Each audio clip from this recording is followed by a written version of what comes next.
मेरे बच्चे का बच्चा लो।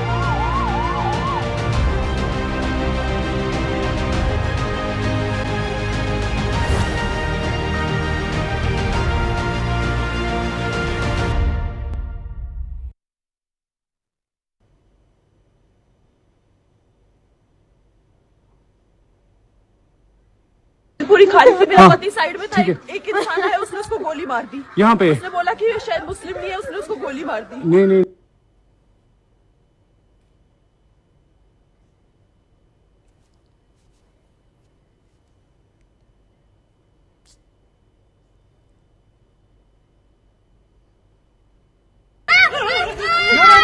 अरे नहीं नहीं नहीं नहीं हम लोग, अरे हम लोग फौज हैं, हम लोग बैठो बैठो, हम लोग फौज हैं, बैठो बैठो। मेरे बच्चे को अरे हम लोग फौजी हैं, कुछ नहीं करेंगे।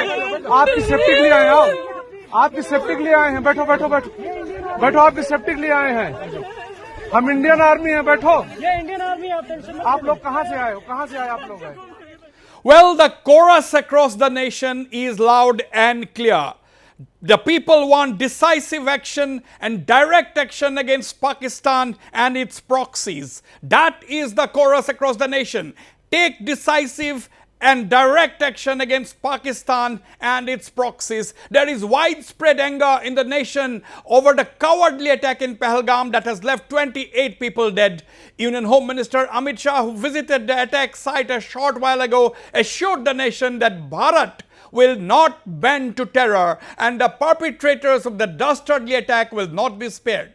Shah, who has been camping in Srinagar since last evening, also met the family members of the victims before heading to Pahalgam.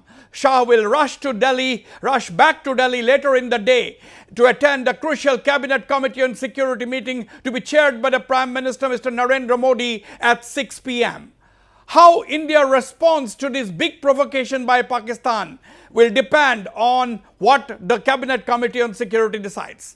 Meanwhile, protests have broken out across Kashmir, condemning the brutal attack. Well, this is the first time in recent years that people of Kashmir Valley have taken to the streets against terror and terrorists. Political parties in the valley have also closed ranks, saying that this attack will not be tolerated.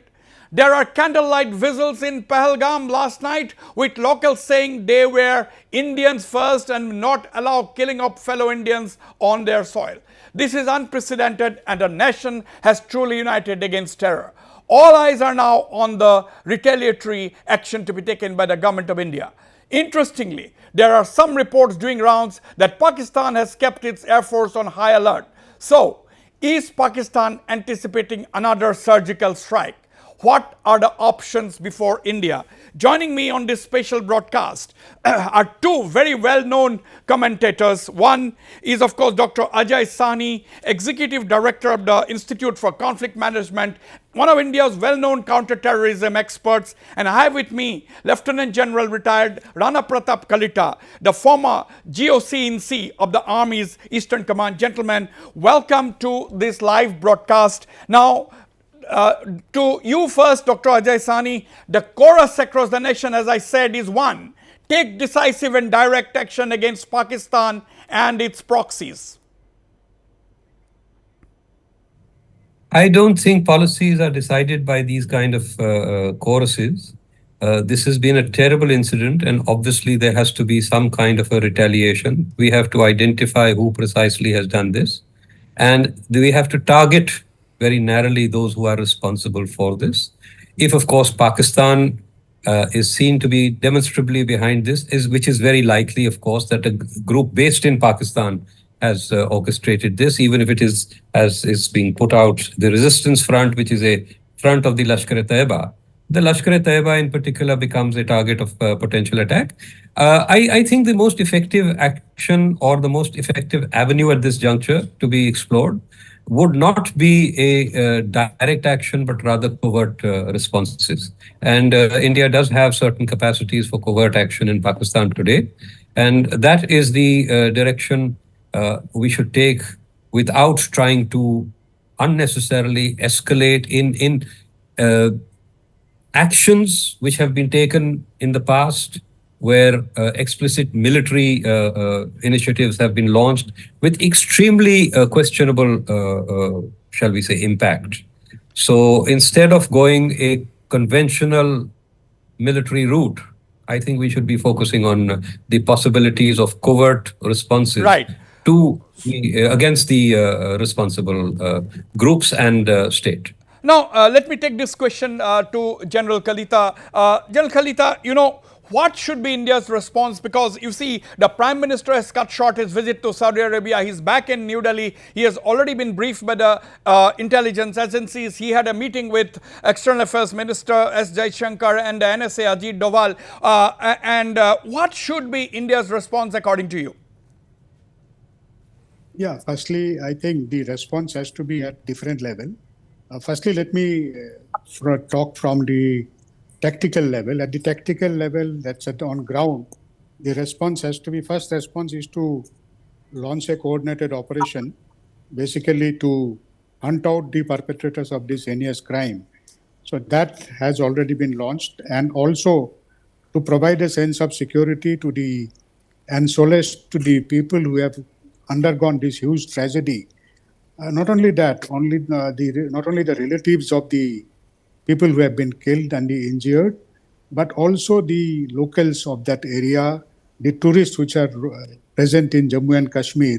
They have to be provided the confidence that they can stay there or they can complete their stay and then thereafter leave that particular area. So at the tactical level, I think hunting out the perpetrators and giving confidence to the local population as also the tourists, that is the first action that needs to be taken.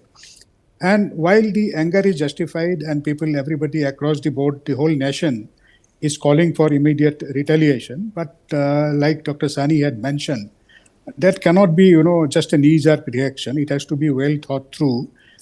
Firstly, we need to identify who all are involved in this particular attack. Though TRF, the Resistance Forum Force, has owned up this attack, which is a front of LET, and their masters were firmly ensconced in POK and in Pakistan. So we need to identify the perpetrators and who all are behind this particular attack. And thereafter, we need to take a comprehensive action at the national level, which should go into various domains of diplomatic, economic, as also military. Right. So it has to be a well thought out response. That's what I would like to mention. Right. Now, one thing we have noticed, Dr. Sahni, is that, the entire Kashmir Valley, the people have come out on the streets. There has been candlelight vigil. People are saying, people like Mehbooba Mufti and even the ordinary people in Kashmir are saying this is not an attack just on the tourists from different parts of the country. It's an attack on Kashmiriyat. It's an attack on us. Lakhs of people, Kashmiris, were involved in the business of tourism. And this, by killing the tourists, is not just killing a group of outsiders who had visited, but it's attacking directly us, that is the Kashmiris. And Mehbooba said that it's an attack on Kashmiriyat. Now, this is something which was not seen in the Kashmir Valley in the past. So spontaneous kind of anger on the streets. You see, there has been historically a very strong unwritten contract between the local population in Kashmir, particularly the valley, and the various terrorist organizations, that the tourist trade would not be targeted. Even at the peak of terrorism, there were very few incidents in which the tourists were targeted. There were a few incidents, but nothing of this scale. And this was because almost every single family in Kashmir depends directly or indirectly on the tourist trade. It is the largest, shall we say, sector of the economy. And if you kill the tourist trade, you kill the population. So any group who would be found responsible for this would immediately lose all possible sympathy or support of the larger population in the valley. Absolutely. Absolutely. Yeah. And the protests are a manifestation of precisely this factor that, look, as you were saying, that Mehbooba is saying that, look, you're not just killing outsiders, you're killing the Kashmiris. Now, nobody said this after the Riyasi attack, in which what is it, 8 or 9 pilgrims were killed. Right. Because that doesn't bother them. They're fine with pilgrims and pilgrimages being attacked. Absolutely, it's the But economy that when tourism is attacked, then it's a problem. Absolutely. There is a breaking news coming in that quoting sources that the main objective of the attack was to hit Jammu and Kashmir's economy. The terrorists had come with dry fruits and medicines hinting that they were prepared for a long haul. There was also local help for the Pak terrorists according to the sources. This is the breaking news. As Dr. Sani said, the main target of the terrorists was to hit the economy of Jammu and Kashmir because General Kalita, the social media was flooded with visuals and pictures of tourists enjoying the scenic beauty of Kashmir. Let's go to everybody on the screen. Now, General Kalita, now what is new as far as the response is concerned? Now, yesterday we saw Farooq Abdullah, Mehbooba Mufti sitting together, and there were other political leaders sitting together and condemning the attack. Today, Mehbooba Mufti told journalists a short while ago that this is an attack on Kashmiriyat. Ordinary people coming out on the streets, as Dr. Sani said, the economy has been hit.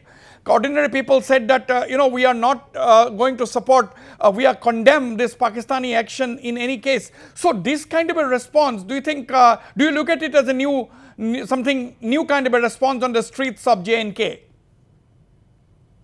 Yeah, that firstly the spontaneous candlelight march which took place last night immediately after the attack across various places in the valley, that's something new which has come about.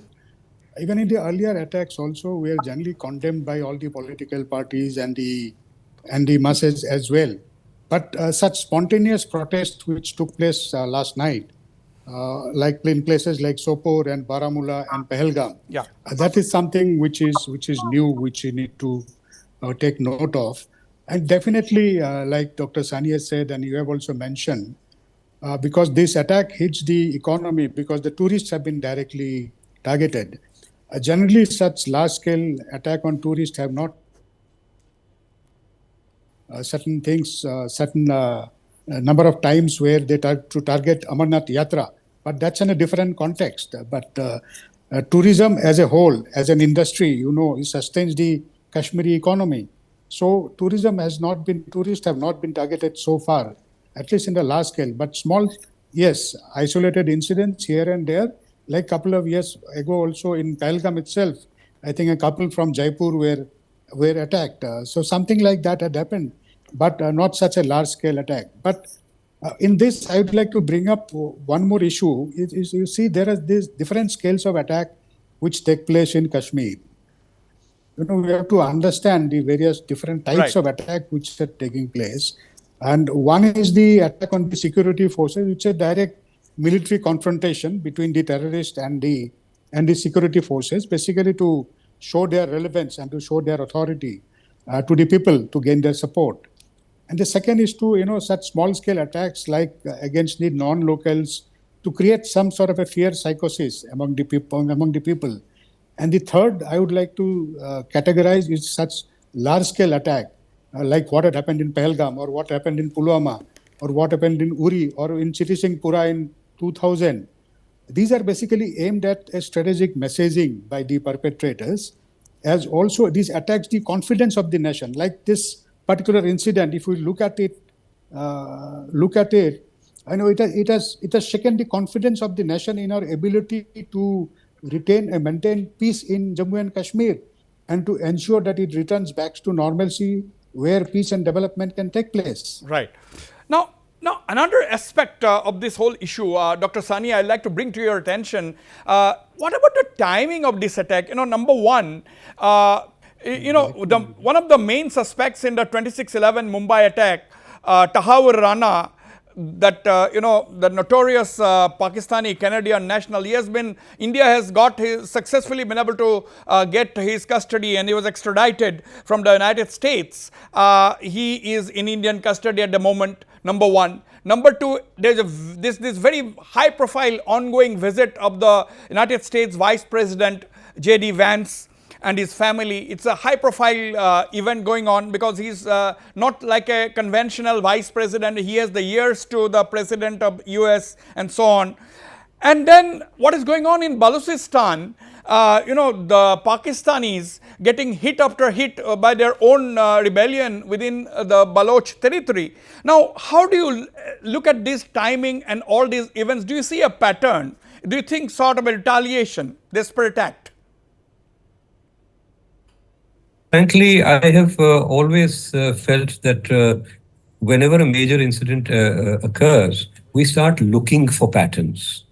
As a matter of fact, we have listings of literally hundreds of major attacks by the terrorists in Jammu Kashmir alone. Not more than a dozen of these actually coincide with a major geopolitical event. So to be looking for patterns is very, very questionable. People are also trying to link it up to, say, the speech by the chief of army staff in Pakistan. Yes. Asim Munir. Yes. So I wouldn't look for patterns until I actually have reason to believe that there is I know who's done this and I understand their motives. We still haven't identified this. Furthermore, you must ask yourself one thing. Is this something new? Yes, there are certain elements of novelty. Tourists have been attacked. But this is an ongoing war. It's been going on for 35 years plus. Every time a shot is fired, you start asking the question, why is this done? It's done because we are at war. It's done because they find an opportunity, they take a hit, and in this case, a large number of people have been killed. In other cases, lesser numbers of people are being killed. But Dr. But Sani, the effort is ongoing. The effort is not something that, we haven't had any terrorism for so much time, and now J.D. Vance is over here, so they've killed 28 people. Dr. Sani, but would you like to dismiss the fact that, in past roughly about 2 decades, this is the biggest attack on unarmed civilians in Kashmir? It's not the only attempt on unarmed civilians. How many people were there in the bus in Riyasi? Just because only 9 people died doesn't mean that the attempt was to kill only 9 people. The attempt was to kill 50, 60 people. But 9 people died. Tough luck. I wasn't as successful as I wanted to be. The number of people is not being calibrated by the terrorists. That is the result of opportunity, weaponry, training, planning. There are multiple factors. But every time a terrorist goes out, he's trying to do the maximal damage possible. The fact that he has succeeded in this case reflects perhaps better planning, perhaps certain vulnerabilities which are very obvious because of the complacency around the whole idea that tourists will not be targeted. Right. These people were being allowed to go out into fairly remote areas where there was little or no security presence. This has not happened at Pahalgam town. So, it has happened on trekking routes far outside. Let me ask the general one thing. General, if you can hear me, what Dr. Sani is saying that, we should not look at a pattern as such of these attacks. Now, he said that people are allowed to go deeper into the countryside, deeper into the forest. When you go to Pahalgam, the incident did not take place in Pahalgam town. The people were on horseback going deep into the meadows and into the bushes and the forest nearby. Now, do you think that was in some way something which the authorities did fail to anticipate, or do you think there was some complacency somewhere that had set in? No, you see, now in hindsight, we can always come up with certain sense of complacency or certain faults on part of the authorities. But I think the way that things have panned out in Jammu and Kashmir, the improvement of situation, the participation of the locals in the parliamentary elections in 2024, which was a clear signal of acceptance of the new normalcy, which has come into being in Kashmir. So there was increased confidence within the system, as within the population or the government and the various stakeholders, and that's how everybody accepted that these are the signs of return to normalcy. But isolated incidents have always been taking place, like Dr. Sani had mentioned about the attack on the bus of the pilgrimage, which took place in Jammu region 1 year back, where 10 people were killed because the bus went down after it was attacked. So these sort of things are there, but I don't find that I don't think there is a sense of complacency which can be attributed, but definitely such kind of large-scale attack was probably not anticipated. Isolated attacks were in any case taking place in Jammu and Kashmir. Yeah. Right. Right. The Assam Chief Minister's office has spoken to the family of Professor Debashish Bhattacharya, a professor of the Assam University in Silchar, with a narrow escape. Professor Bhattacharya, his wife and child were in that scene of the massacre yesterday afternoon. They hid in the bushes and somehow managed to escape the carnage. Assam Chief Minister's office took stock of the situation, spoke to the family members and is making arrangements to bring the family back to Assam. They are in touch with the Ministry of Home Affairs as well. That is the breaking news at this point in time. Now, Dr. Sani, okay, whenever an incident happens, people like us in the media or people like the commentators and analysts always try to find out reasons. That is, of course, natural to expect.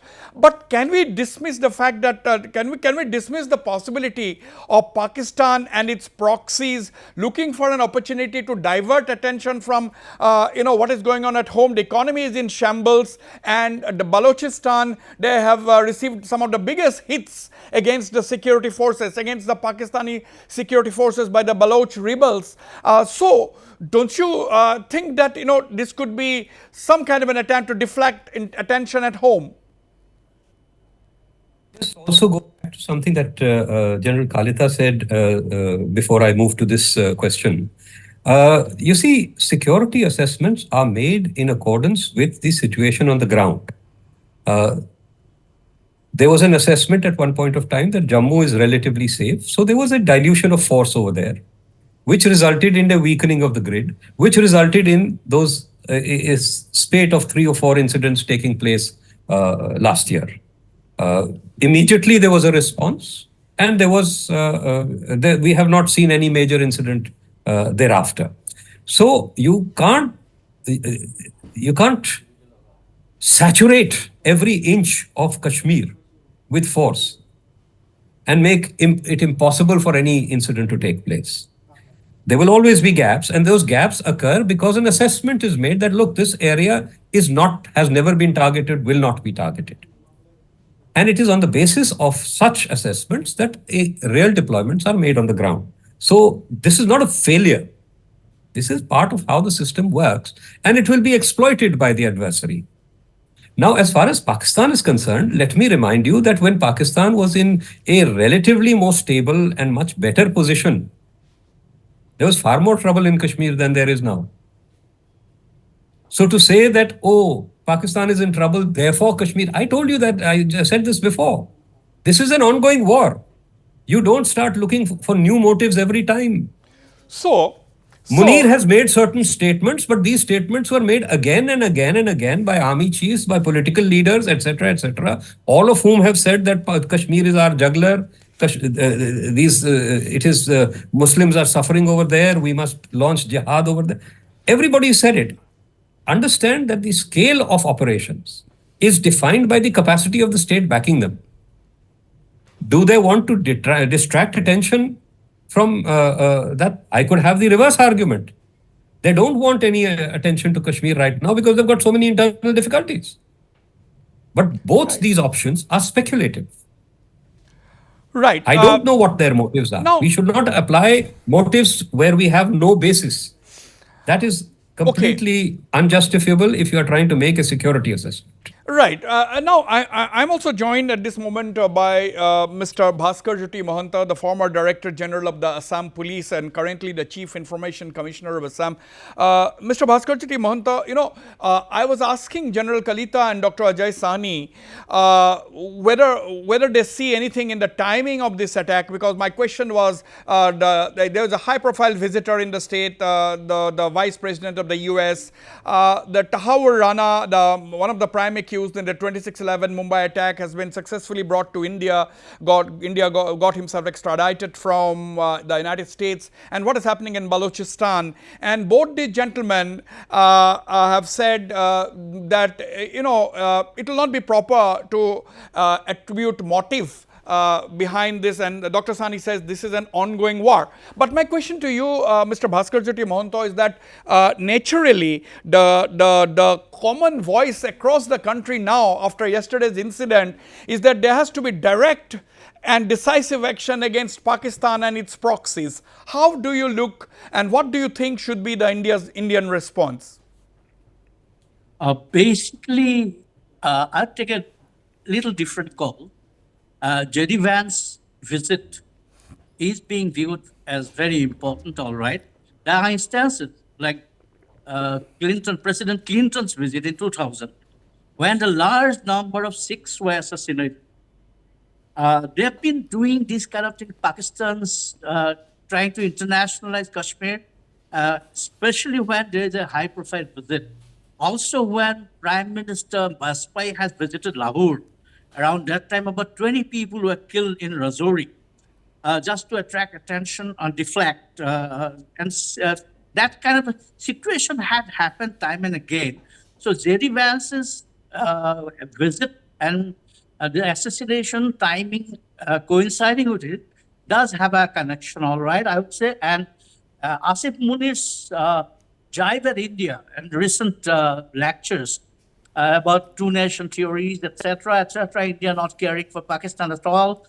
And there did, perhaps, he betrayed certain amount of emotion about a possibility of such thing coming into Kashmir.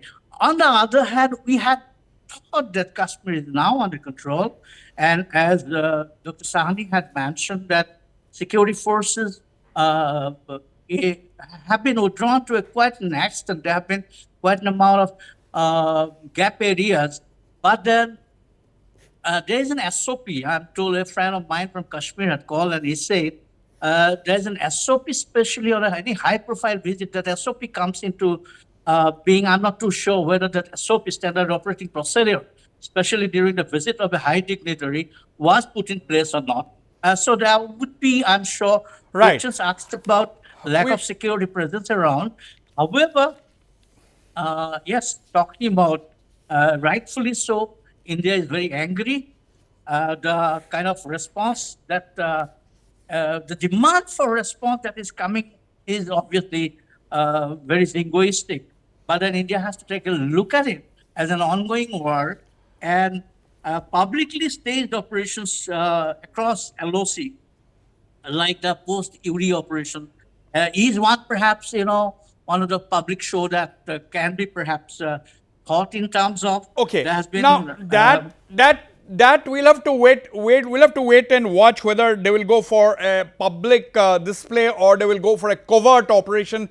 India has a lot of capabilities. India's deep state also we cannot ignore on this day and age. Now the point is, I'll go to General Kalita, but very quickly, the Jammu and Kashmir Chief Minister Omar Abdullah has announced an ex gratia of rupees 10 lakh each for the families of the deceased and rupees 2 lakh each for those seriously injured, and rupees 1 lakh will be given to those with minor injuries. That is what the Jammu and Kashmir government has done. They've announced ex gratia payment to those killed as well as injured. That is the breaking news. Let me go quickly to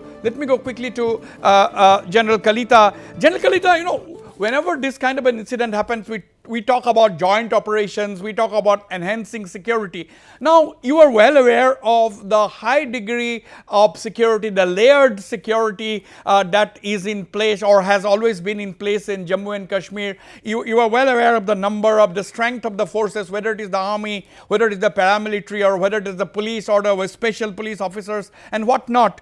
Now, in this kind of a situation, what more can be done? What more can we expect? Jammu and Kashmir, because of the ongoing insurgency movement since 1990, has got a very good system in place of coordinated joint operations. because that unified headquarter and joint control, which is functioning since 90s, has been functioning very well. Since I was posted there a number of times, and I have practically attended such coordination meetings and all. And this system is working very well as far as launching the operations and coordinating is concerned, including intelligence coordination. However, like Dr. Sani had mentioned, it is impossible to saturate the entire area with troops. So this based on the threat envisaged and what sort of protection you need to provide, there are certain key areas which are identified where you put in forces for security of such areas, like security of lines of communication, security of certain vulnerable areas. They are prioritized. Like Amarnath Yatra, when it comes up, the entire lines of communication is secured so that the Amarnath Yatra can pass off peacefully. However, I think what the need of the hour is to utilize technology more imaginatively to supplement the efforts of boots on ground. I think that is something which we need to look at. With the advent of technology, like in surveillance and intelligence collections and all other things, a lot of things have come into the market and which are available off the shelf. I think imaginative use of technology is the need of hour. Absolutely. Imaginative use of technology. Already the National Intelligence Agency has released sketches of the 3 terror suspects. Already the resistance front, or the TRF, which is a proxy of the Lashkar-e-Taiba, has claimed responsibility for the ghastly attack. And these are the 3 pictures. In fact, one of them has been identified as Asif Fauzi. He has been identified, the man in the photograph, with a vest and with a shack on right in front, and there are those are the 2 sketches released by the National Investigation Agency forensic team based on conversations and impressions by talking to people and so on. And one of them have already been, and that is the photograph of the suspected terrorist who carried out his ghastly attack. Some of them apparently were clad in Pakistani army fatigues, and some of them were clad in black outfits and so on, and they were carrying highly sophisticated weapons, assault rifles and so on. So it was a premeditated deadly strike, and there are some reports that said that the terrorist had been carrying out recce's of this area from April 1st itself, but we cannot independently verify these reports. And what is breaking news coming in is that Defense Minister Rajnath Singh held a crucial meeting. He was briefed by the 3 service chiefs a short while ago, and that Cabinet Committee on Security meeting is taking place at 6 p.m. After the return of Home Minister Amit Shah from Kashmir. Nirmala Sitharaman, another member of the Cabinet Committee on Security, has cut short her trip to the United States in Peru. She is also returning back. The Prime Minister has already come back. The External Affairs Minister is here. The Defense Minister is here. So that Cabinet Committee on Security taking place, the NSA Ajit Doval has already briefed the Prime Minister along with the DIB and so on. Now let me go to you, Dr. Sani. Now, what could would we expect? Now, basically, we have seen once again that 28 people have died.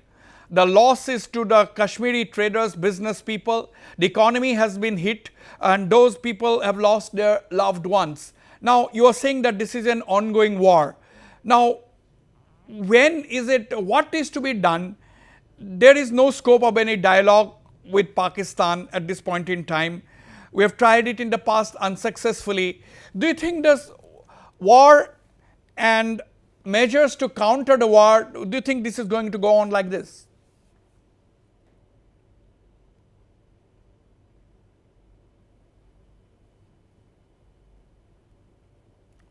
Dr. Sani?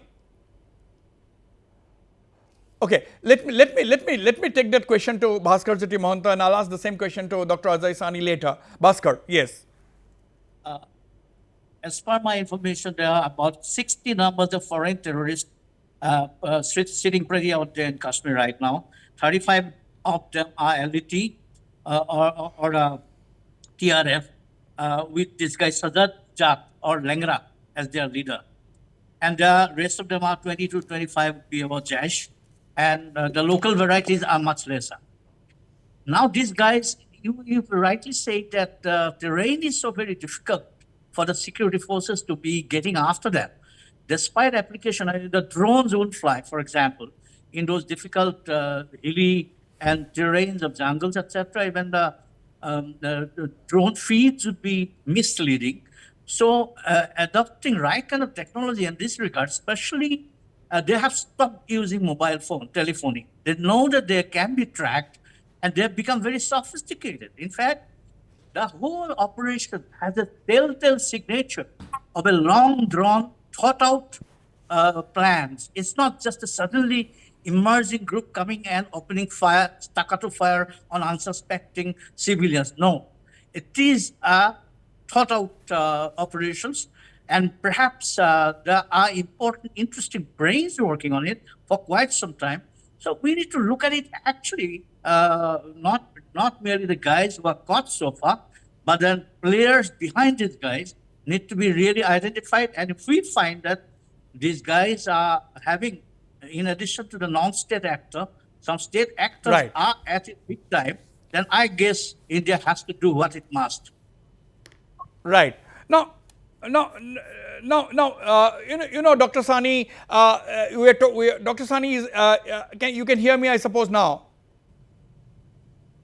I can now, yes, I've got you. Along with the rest of the country, Northeast is no exception. There's been protests and meetings everywhere, condolence meetings. People are out on the streets protesting. All the chief ministers of the Northeastern region have already expressed their condemnation and so on. Now it is the common people who are coming out on the streets. My question to you, a short while ago when the line got disconnected, you said that this is a continuing war. Yes, this is a continuing war. Are we expected to just wait and watch and see this kind of killings after a brief lull or after a couple of months of peace?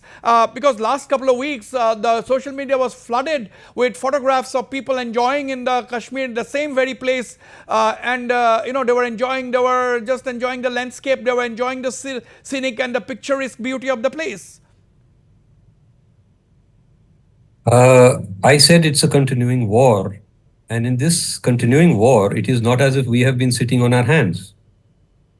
You must understand that there was a time in 2001 when more than 4,000 people were killed in Jammu and Kashmir. We are now down to a figure of 100, 150, 137 last year, if I remember the figure correctly. So we have, I would suggest, substantially won the war. The idea that there must be a dramatic resolution. We will bomb them out. Pakistan is foundering. It is crumbling under the weight of its Kashmir campaign. All these things that you mentioned earlier as motives for doing something in Kashmir, the internal dissensions, the credibility of the army itself in Pakistan is today verging on collapse. All these are consequences both of internal situations and of a sustained patient. Patient does not mean inactive. Right. Patient means planned. It is the result of a patient and planned response, strategic response by the Indian side.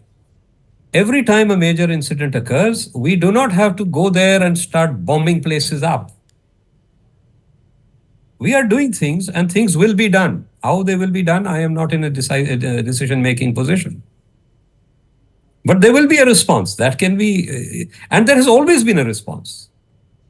In most cases, you did not see the responses because it was seen as a covert war, and the essence of a covert war is that it is covert. This regime has made a particular,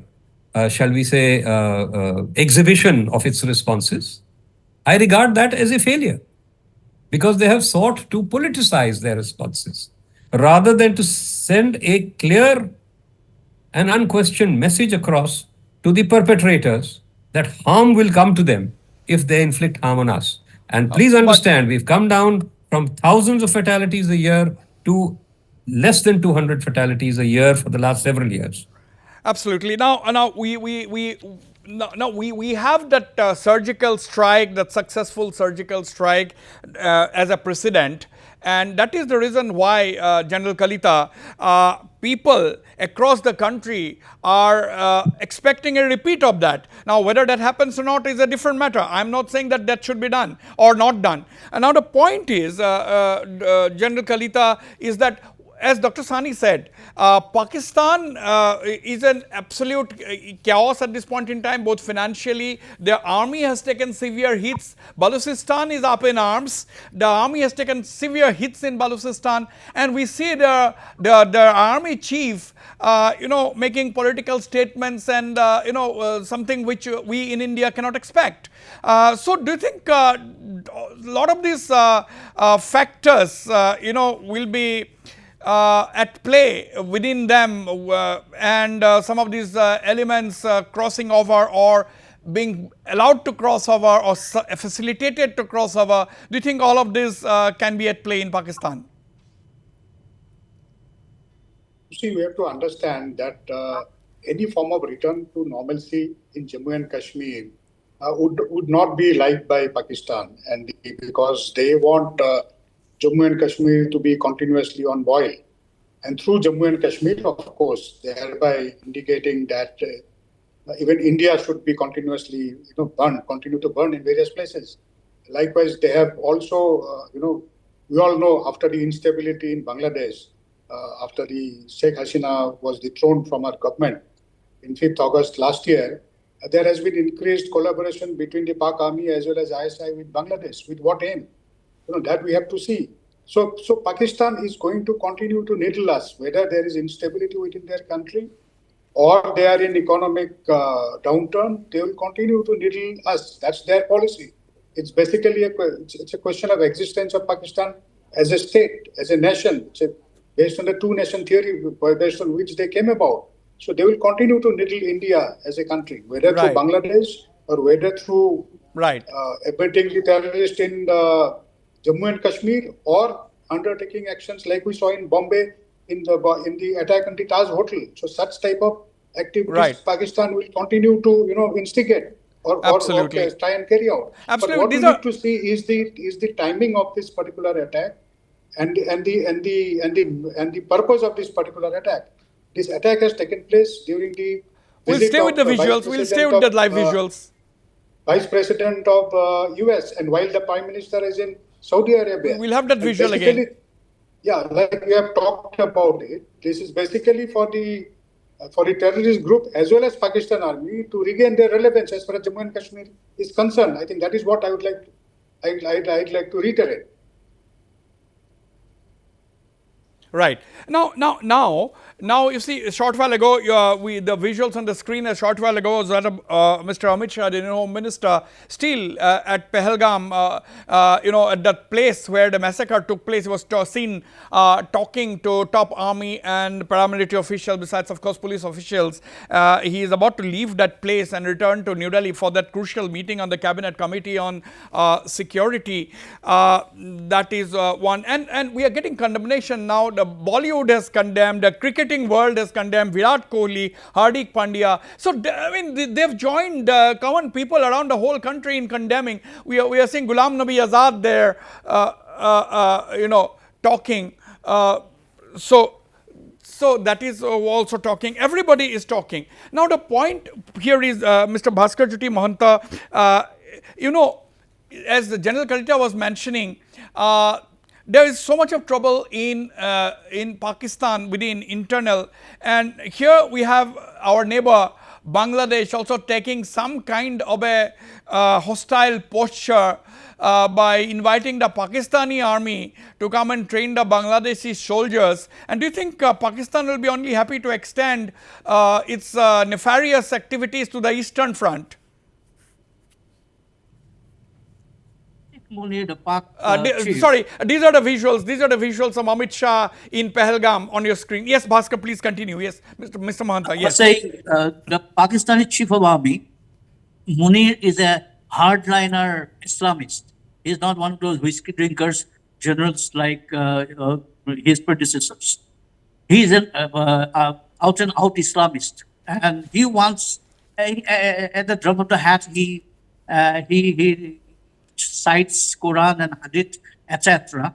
So it's only in the fitness of things that he would like to be causing pain to India, whatever cost, at whatever cost, and that's how we see closing up with Bangladesh after so many years. There's been an attempt to be closing up with Bangladesh, and he's getting a quid pro quo from Muhammad Yunus in enormous amount.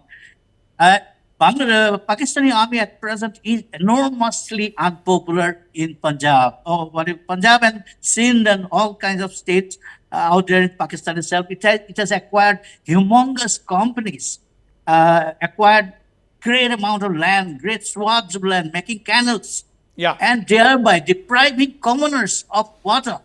And it is becoming so unpopular that it needs to regain certain amount of credibility by way of yet another bout of India bashing.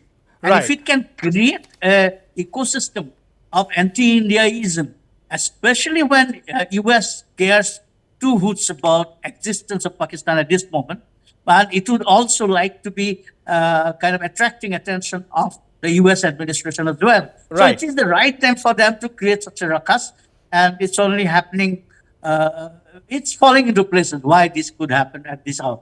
Right. Dr. Sani, final comments from you. How do you see the next few days or weeks pan out following yet another big attack in Indian territory? I think the biggest challenge now for the state and for the security forces will be to restore the confidence of the population in areas which have been very popular with tourists.